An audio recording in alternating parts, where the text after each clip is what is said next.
Buenas noches, nosotros somos el grupo titulado por nombre La Pizarra, compuesto por Cristian Mejía, Vinicio López, Elizabeth Brito, Lerdiana Roger y Emilia Jiménez. Básicamente nosotros vamos a estar explicando todo lo que conlleva lo que es la pizarra. Nuestro curso está dado por el señor Michael José Ferreira y donde tocaremos varios temas como son generalidades, desventajas, uso y demás de lo que es la pizarra. En lo adelante, sin más que agregar, lo dejo con mi compañera que le estará explicando lo que son las generalidades. Buenas noches, chicos. Hoy estará con ustedes su facilitadora, Diana Roger, lo cual le estaré explicando acerca de lo que es las generalidades de la pizarra o pizarrón. Antes, ¿verdad?, de iniciar, vamos a tener el concepto de lo que es pizarra o pizarrón, que es una superficie de escritura reutilizable en la cual los textos y las figuras se dibujan con tiza u otro tipo de rotulador que sea borrable. Esto es la definición de lo que es pizarra o pizarrón. Y vamos a ver un poco de los inicios de lo que es la pizarra, cuándo inició y quiénes fueron sus precursores. Ok, aquí vemos la imagen de una roca y usted dirá, ¿y esa roca? Bueno, la pizarra en la antigüedad, esta roca se utilizaba como pizarra. O sea, en esta roca los antiguos escribían y utilizaban esto como una pizarra. En 1840, Jans Phelan, que fue quien dio inicio a la pizarra, fue un profesor escocés y de geografía, quien tomó una pizarra individual de sus alumnos en clase y decidió colocarla en una pared. Al él hacer esto, lo hacía porque él explicaba que esto aquí los estudiantes podían ver mejor lo que él estaba explicando. Entonces, a James Field se le conoce como el precursor de o el inventor de la pizarra. Entonces, aquí tenemos a finales de la década del 50 a Martin A., quien fue uno de él se dio cuenta de que podría borrar las marcas del plumón negativo. Entonces, aquí, una pluma, por lo que se le ocurrió crear un tablero hecho de material para anotar recados. Entonces, aquí él tenía la idea de esto, de esta pizarra, y vendió esa idea a una firma llamada Dripmark, quienes dieron un giro al producto en el 1960, pero no quedó ahí. Después del 1960, se inventó la pizarra blanca. Aquí él no tuvo mucha popularidad con esto, sino hasta finales de o a inicios del siglo, del año, perdón, 1990. Aquí fue donde se le dio el giro a lo que es la pizarra. Aquí, ¿verdad? Ofertaron la pizarra blanca.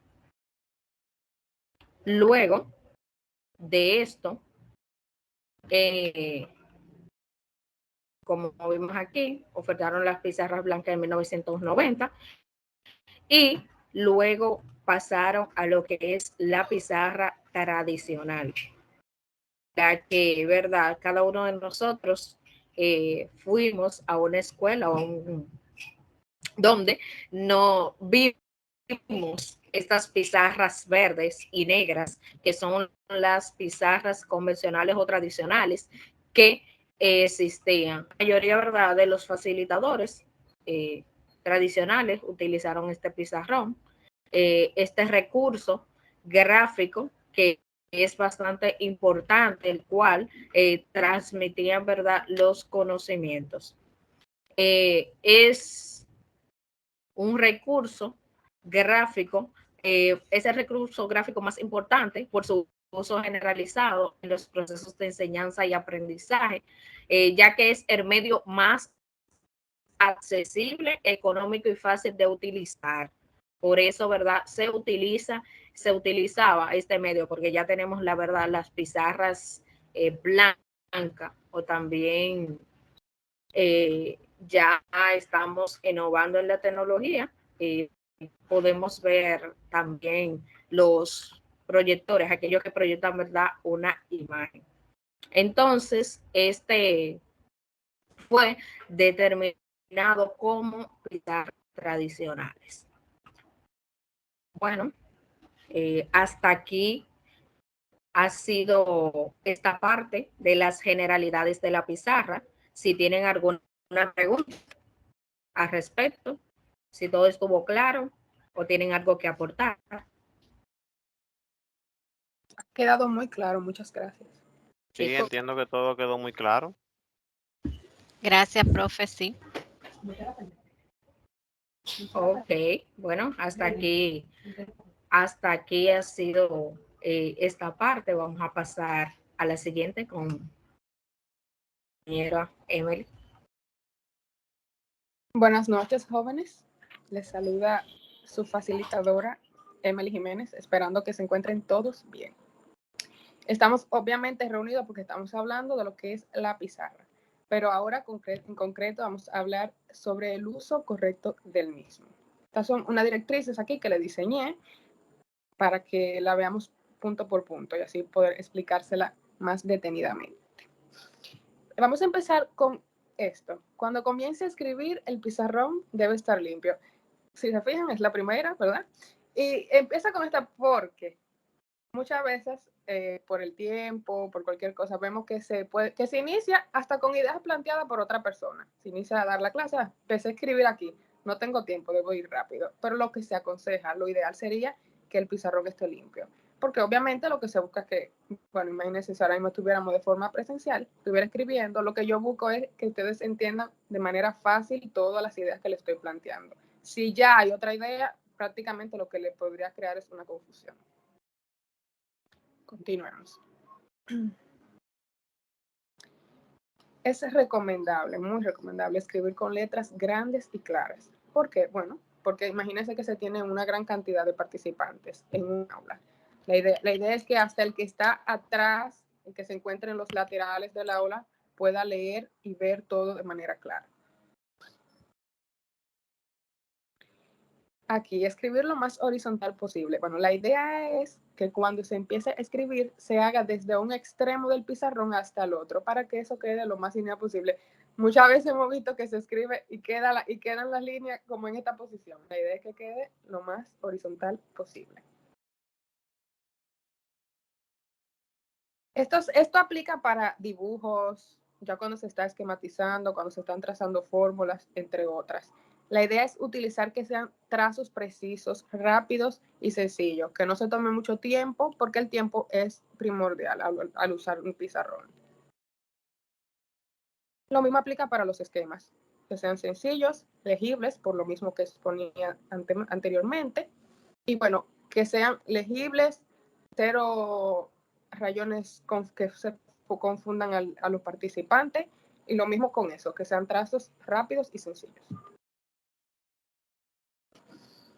Y bueno, aquí esta parte es más sobre uno como facilitador. ¿Dónde me coloco a la hora de yo explicar algo? Bueno, debe de colocarse al lado del pizarrón para que no tape. Ya esto obviamente luego de haber escrito lo que va a sustentar la parte oral.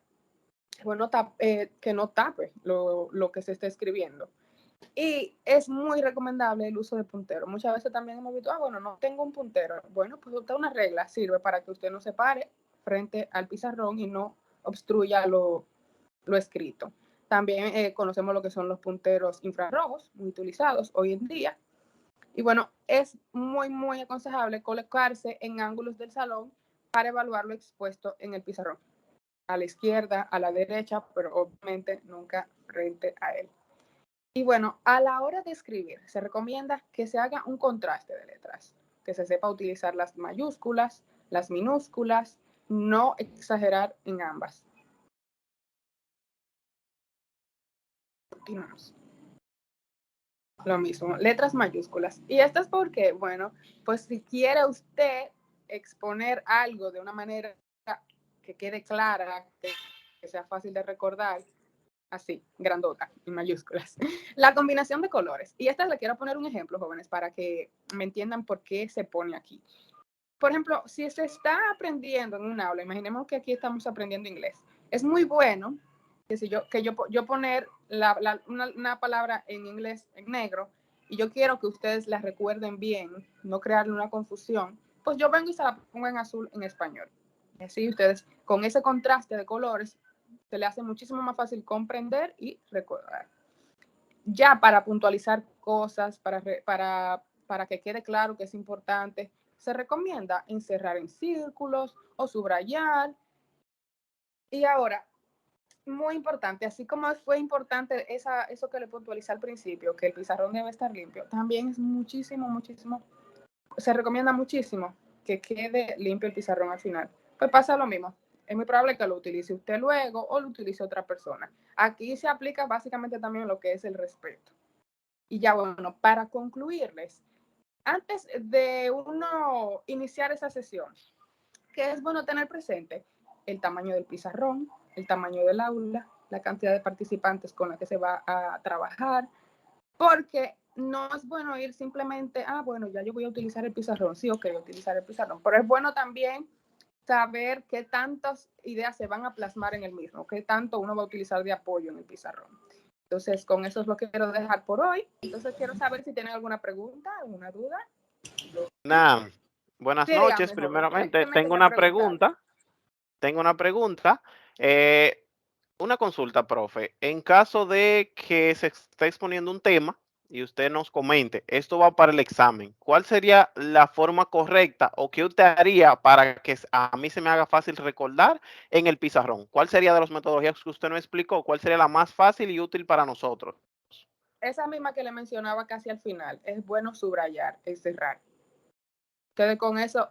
O también, algo que quería mencionar, muchas gracias Cristian por tu intervención, porque a veces uno obviamente se le van detallitos de esas cosas. Es muy importante para la distracción, para evitar la distracción de nuestros alumnos, borrar todo lo que ya se ha explicado. Y si yo quiero que a ustedes quede claro que algo puede ser muy importante a futuro, pues se lo dejo en la pizarra. Le borro. Obviamente también podría, como te digo, te utilizo así, te subrayo, pero para no crearles confusión, ¿qué hago? Borro lo que ya ha dejado de ser importante, porque la atención obviamente va cambiando. No quiero que me pierdan, entonces no quiero que se me pierdan, pero quiero que si quiero que recuerden, bueno, pues les borro lo que ya pierde importancia y les dejo claro que les dejo eso ahí para que tomen en cuenta que eso va a ser más importante adelante, en adelante. Correcto. Muchas gracias. Me quedó claro. Ok, gracias, Cristian. ¿Alguien más? No, todo claro. No, profe, todo claro, gracias. Todo claro. Excelente. Bueno, deseándole una buena noche. Espero que sigan bien. Bien, buenas noches, queridos estudiantes. Para mí es un gusto estar con ustedes en el día de hoy, dándole la bienvenida en este segmento que voy a trabajar con ustedes con el tema de tipos y tamaños de letras. Así que mi nombre es Elizabeth Brito y en esta ocasión voy a hablarle de ellos. Estaré tocándole ese tema. Dentro de los tipos de letras tenemos la letra redonda. Como pueden ver, Ella se llama redonda normal. También como ustedes pueden ver, tiene otro nombre que se le puede decir redondilla. Este es un estilo que se caracteriza por ser vertical. Las astas van de arriba hacia abajo y redondeadas sus letras cortas. Es muy común a utilizar en todos los procesos de escritura y estandarizado en cualquier medio de comunicación que se presente.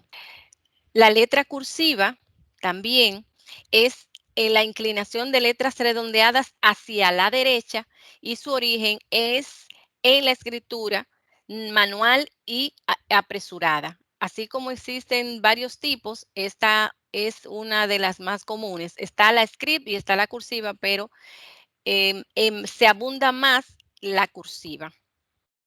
Este tipo de letras, como ustedes pueden ver, a diferencia de las demás, es la que redunda o se concentra un poquito más. Esta se llama la letra negrita, así es que se le dice, ya que sirve mayormente para crear un énfasis y su tamaño es grueso. Este es un tipo de letra similar a la redonda, pudiésemos decir, pero con un trazo mucho más grueso. Y este tipo de letras es empleado para que se sobresalga en enfatizar partes concretas de un texto específicamente. Aquí vemos dos tipos de letras, que es la minúscula versus la mayúscula, que es la A. Menor tamaño y está utilizada totalmente diferente a la mayúscula. Es una gráfica no marcada general y la mayúscula, que es la A, que ustedes pueden ver así, la mayúscula es utilizada al inicio de una oración en la primera letra de un nombre propio o en una inicial. Cuando se habla de la A minúscula, esta no está colocada nunca para inicios de una frase o de una oración, sino la letra A mayúscula, que es la que sube y la que baja. Tenemos diferentes tipos de letras, pero quiero resaltar las más comunes. Pudiésemos decir que es la árabe, que ese es un tipo de letra. Está las cirílicas y también está la china. Como pueden ver, esas son uno de los tipos de letras que existen.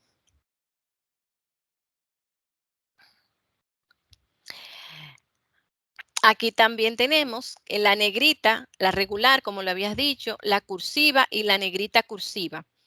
Este tamaño o tipos de letras son notorias y pueden ser cambiadas en la parte superior donde está colocado en la barra indicada arriba.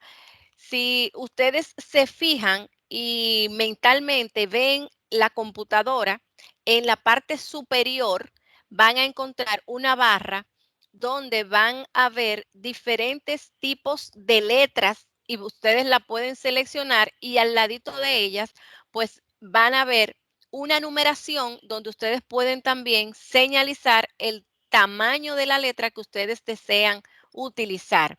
Ahí ustedes entonces pues pueden apreciar de qué tipo de letra y tipo de tamaño de letra pueden utilizar en un momento determinado. ¿Alguna pregunta con relación al tema que ustedes quieran aportar o quieran preguntarme? ¿Alguna inquietud por parte de ustedes? No, profe, todo estuvo claro de mi parte. No, maestra, no. Buenas noches, mi nombre es Cristian Mejía, donde esta noche le haré la función de facilitador, donde le estaré explicando lo que son las ventajas y desventajas de la pizarra, por qué usarla y por qué no usarla, cuál es una ventaja de una y cuál es una ventaja de otra. Yo le estaré explicando, entre ellas, la ventaja de la pizarra en general, no solo una específica, sino en general. es directamente, o la común, la que tenemos es la verde, la que comúnmente conocemos, que se utiliza es verde con tiza. Esa es impermeable, una superficie con un nivel de absorción próxima a cero totalmente, lo que la hace resistencia al líquido y humedad.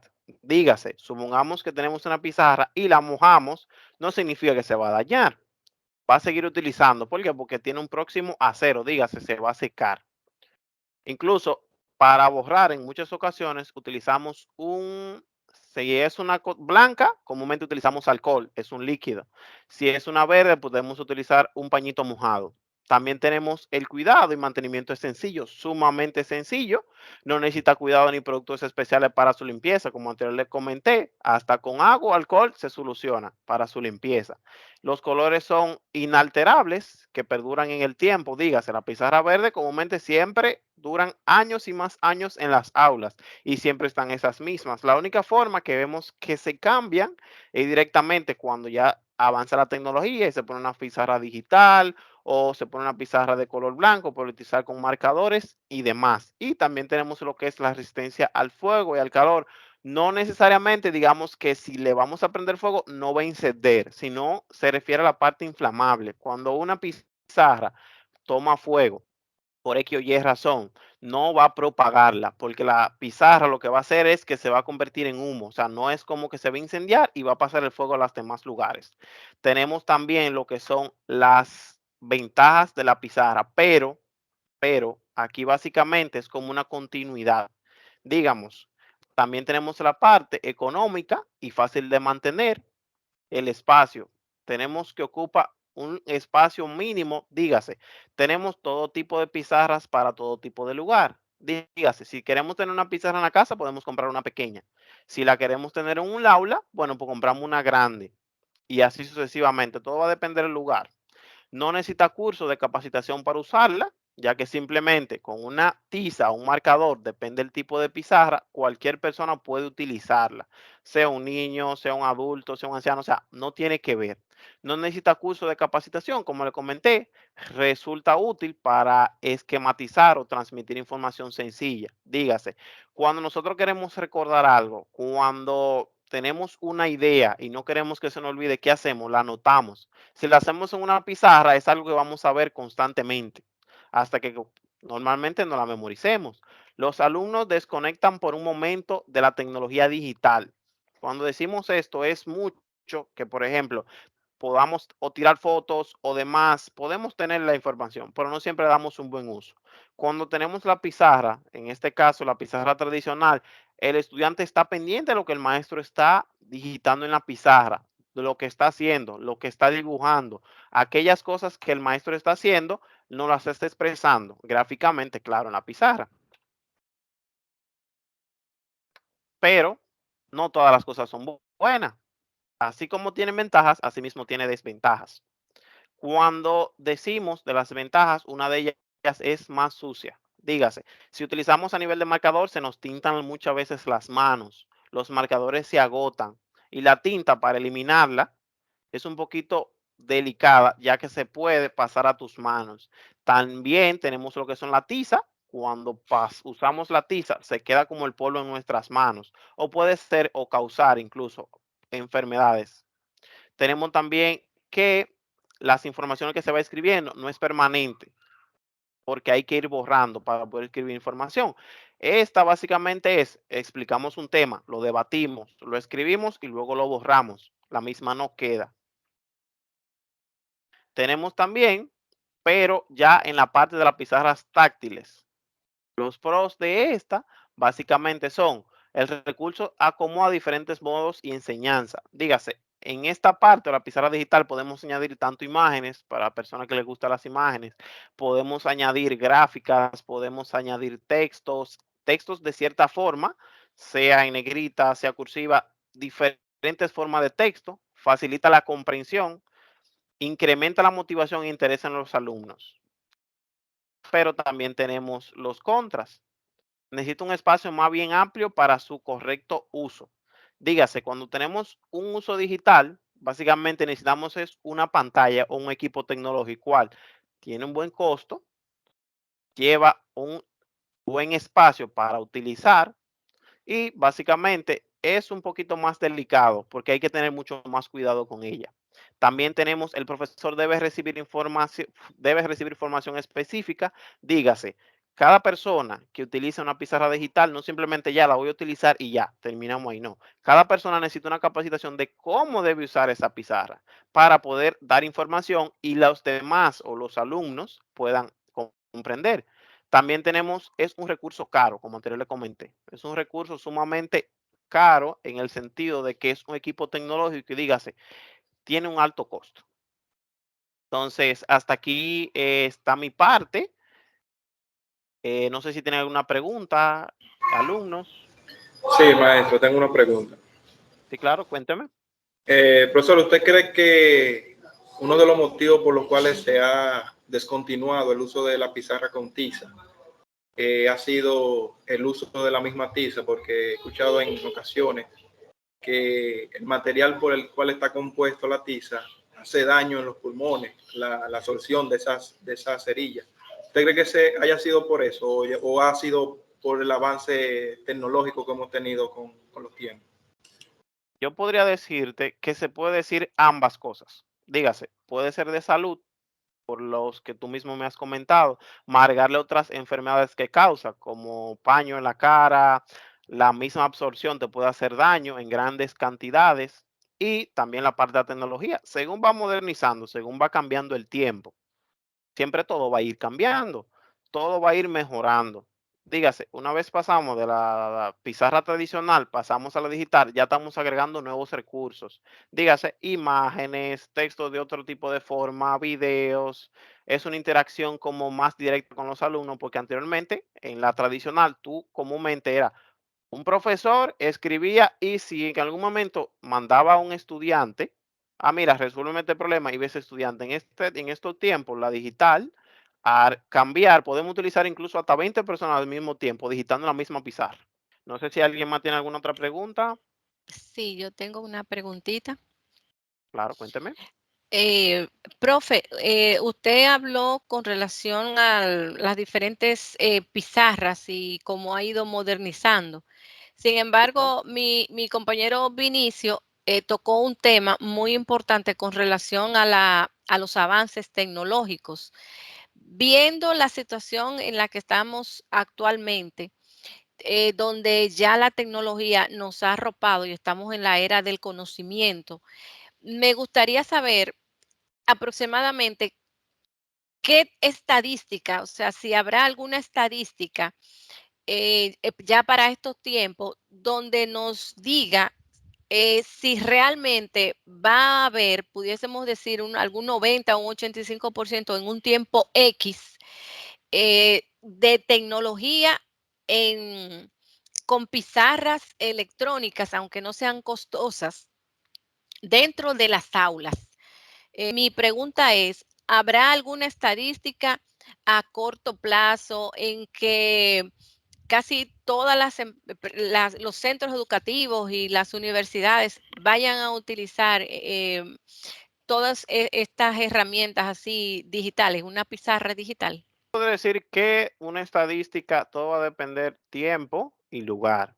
Dígase, por ejemplo, acabamos de salir de una pandemia, por ejemplo, yo podría decirte que 100% teníamos la pizarra digital. ¿Por qué? Porque no teníamos nadie físicamente o profesor directamente que nos dijera, mira, tenemos esta pizarra, vamos a utilizarla.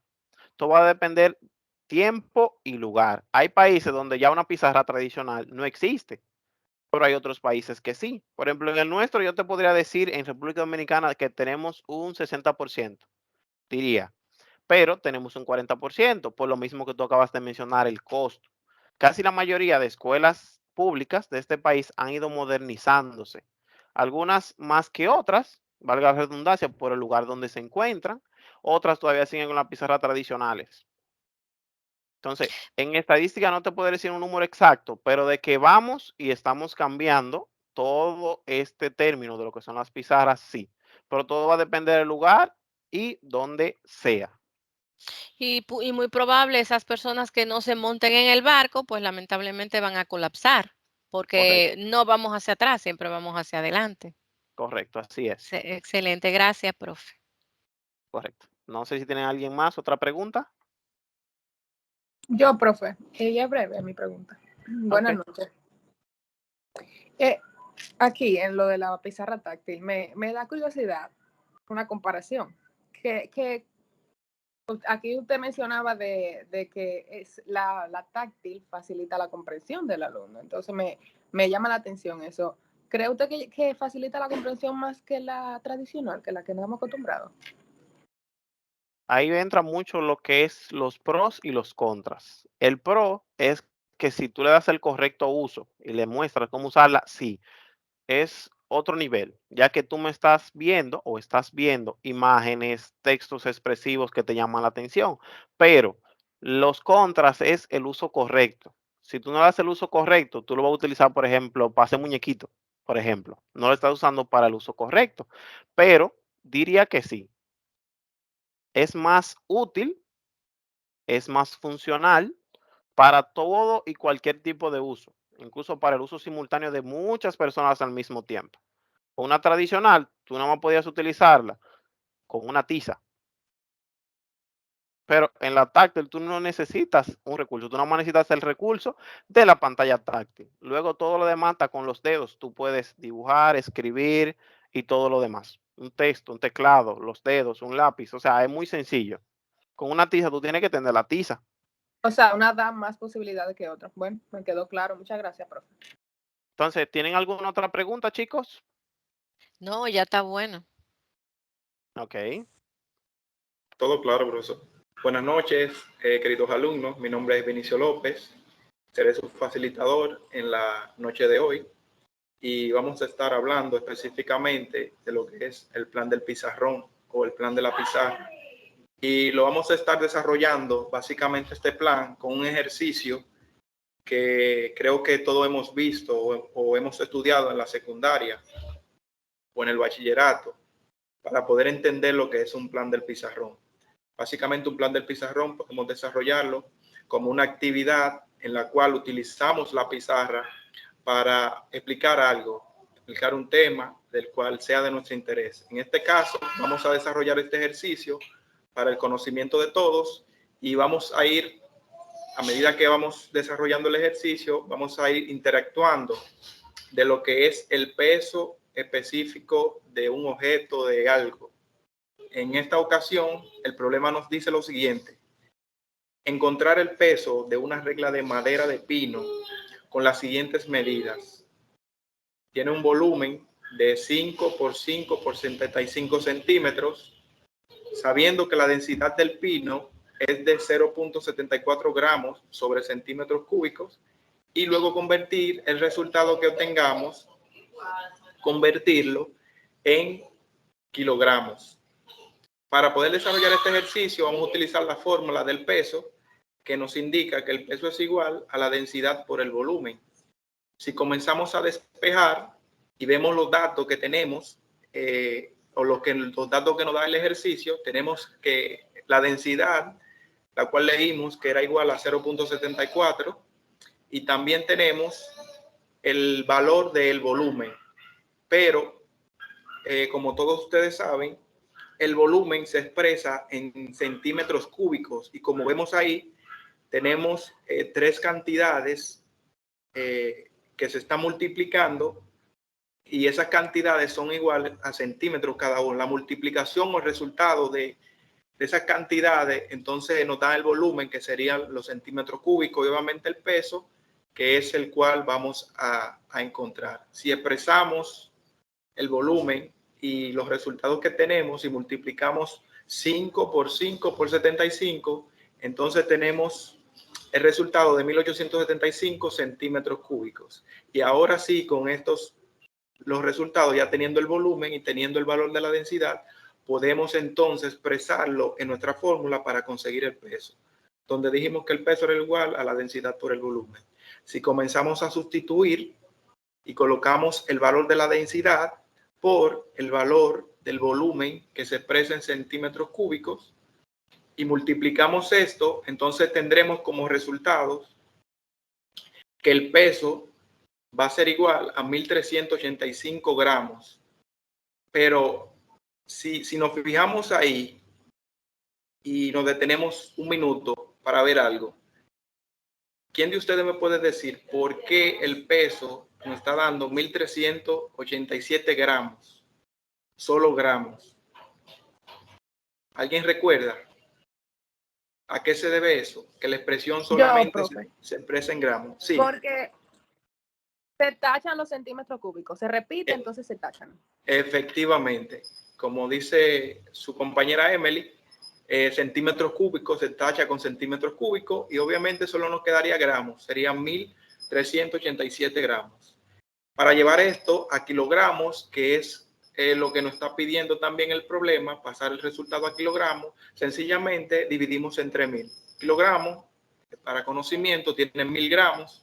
Entonces, si dividimos la cantidad de gramos entre 1000, entonces lo convertimos inmediatamente a kilogramos. Sería 1.38 kilogramos y ese sería el peso de esa regla de madera de pino. Y ese sería nuestro resultado de este problema. Si alguien tiene alguna pregunta con respecto a este problema, este es el momento para hacer la aclaración. De mi parte entiendo que no, todo claro. No sé si mis compañeros tienen otra consulta. No, todo claro, profe. Ninguna, todo claro. Pues bien, pues eso ha sido todo por hoy. Como pudimos ver, estuvimos hablando sobre la pizarra, vimos lo que es la generalidad, el uso de la pizarra, las ventajas y desventajas y el plan de pizarrón, y esperamos que hayan obtenido el conocimiento que nosotros como facilitadores deseamos y que puedan no solamente obtener ese conocimiento, sino poner en práctica lo que han aprendido hoy. Muchísimas gracias por estar con nosotros y como dijimos al inicio, este fue el grupo de la pizarra